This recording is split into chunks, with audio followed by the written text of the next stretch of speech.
पूर्व द्रुतगती मार्गावरती रोजचं होणारं ट्रॅफिक आणि त्यामध्ये मुंबई आणि ठाणेकर यांचे होणारे हाल याकडे सरकार आणि प्रशासनाचं लक्ष वेधण्यासाठी महाराष्ट्र नवनिर्माण सेना विक्रोळी विधानसभेच्या वतीनं शिटी गाडीचे हॉर्न वाजवून आंदोलन करण्यात येत आहे आणि हे दृश्य आपण पाहतोय थेट भांडूपमध्ये। रस्ता न अडवता आम्हाला आंदोलन करायचं आहे। उपमुख्यमंत्री साहेब जाताना 5 मिनिटं ट्रॅफिक खाली होऊन जातं, पण सामान्य जनतेसाठी एवढा वेळ। दुसरी गोष्ट, याच्यामध्ये डायबिटीज पेशंट असेल, एखादा आजारी पेशंट असेल, तो लघवीला वगैरे जाईल कुठे शौचालयासाठी वगैरे, त्याचे हाल नाही होणार 2-3 तास ट्रॅफिकमध्ये थांबल्यावर। साहेब या, आम्ही सगळं क्लिअर करून देतो। आम्ही आता इथून निघतो, आम्ही नेता कसं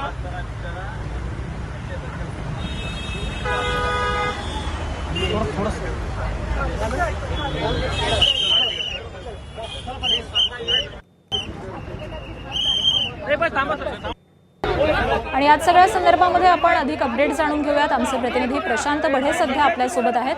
प्रशांत, हे गाडी आणि हॉर्न वाजवून आंदोलन मनसेच्या वतीने सध्या करण्यात येत आहे आणि त्याच वेळी ठाकरेंच्या शिवसेनेचे खासदार संजय राऊत सुद्धा तिथे पोहोचलेले आहेत। काय अपडेट्स मिळत आहेत? भांडूपचा पूर्व द्रुतगती मार्गावर भांडूप ज्या ठिकाणी मोठ्या प्रमाणात वाहतूक कोंडी दररोज आपण जर बघितलं तर ठाण्याकडे जाणारी देखील वाहतूक कोंडी असते आणि मुंबईकडे येणारी तर प्रचंड मोठी वाहतूक कोंडी असते। या विरोधात मनसे विक्रोळी आणि भांडूप विधानसभेतर्फे या ठिकाणी आंदोलन करण्यात येणार होतं आणि आपण जर बघितलं त्या आंदोलनाला सुरुवात झाली आणि त्याच वेळेस या ठिकाणावरून खासदार संजय राऊत देखील जात होते, ते देखील या आंदोलनामध्ये सहभागी झाले। मात्र काही क्षणातच या ठिकाणी पोलिसांनी संजय राऊत जाताच या ठिकाणी जे आंदोलक होते त्या सगळ्यांना या ठिकाणी ताब्यात घेतलेलं आहे। मनसेच्या सगळ्या पदाधिकाऱ्यांना ताब्यात घेण्यात आलेलं आहे। एकूणच या रस्त्यावर मोठ्या प्रमाणाची वाहतूक कोंडी होते, त्या विरोधात मनसे आक्रमक झालेली होती। यामध्ये संजय राऊत देखील या आंदोलनामध्ये सहभागी झालेले होते। मात्र हे आंदोलन जे आहे ते आता पोलिसांनी स्थगित केलेलं आहे। सगळे जे आंदोलक आहेत त्यांना पोलिसांनी ताब्यात घेतलेलं आहे।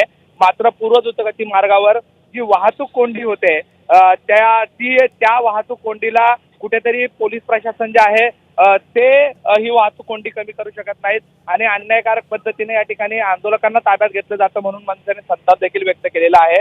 त्यामुळे येत्या पुढच्या काही काळामध्ये प्रशासन या वाहतूक कोंडीवर काही उपाययोजना करतं का हे पाहणं देखील आकांक्षा गरजेचं आहे।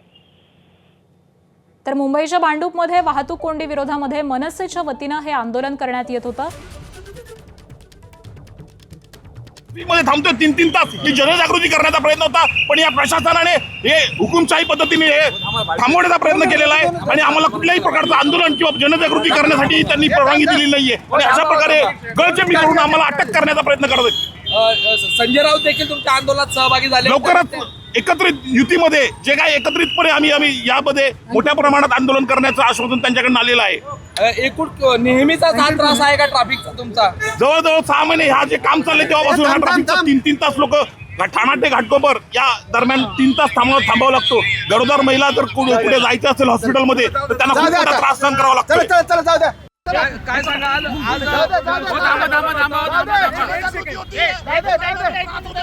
इथे ट्रॅफिक मध्ये थांबतोय 3-3 तास, ही जनजागृती करण्याचा प्रयत्न होता, पण या प्रशासनाने हे हुकुमशाही पद्धतीने हे थांबवण्याचा प्रयत्न केलेला आहे आणि आम्हाला कुठल्याही प्रकारचं आंदोलन किंवा जनजागृती करण्यासाठी त्यांनी परवानगी दिलेली नाहीये आणि अशा प्रकारे गळचेपी करून आम्हाला अटक करण्याचा प्रयत्न करत आहेत।